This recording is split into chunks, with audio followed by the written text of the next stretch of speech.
Hello అందరికీ. మన ఇంట్లోనే ఉంటూ అమ్మ చేత్తో వండి పెట్టింది తిన్నంత వరకు మనకి మోస్ట్లీ ఎలాంటి హెల్త్ ఇష్యూస్ ఉండవు.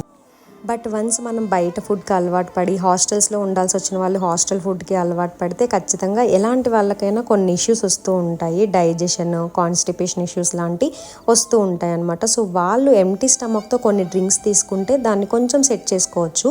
అండ్ అందులోనే ఇలా జీరాని కొంచెం ఫ్రై చేసుకొని దాన్ని పొడి చేసుకొని స్టోర్ చేసుకొని రోజు ఎర్లీ మార్నింగ్ ఎంటీ స్టమక్తో కొంచెం గోరువెచ్చని నీళ్ళలో కలుపుకొని తీసుకుంటే మోస్ట్లీ సెట్ అయిపోతుంది.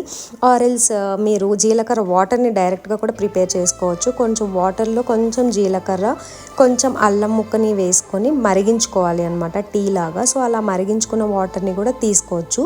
అండ్ మీ బాడీకి లెమన్ సెట్ అవుతుంది అని అనుకుంటే లెమన్ కూడా కొంచెం పిండుకొని తీసుకుంటే చాలా వరకు సెట్ అవుతుంది. బాడీ కాన్స్టిపేషన్, డైజెషన్ అన్నీ సెట్ అవుతాయి అనమాట.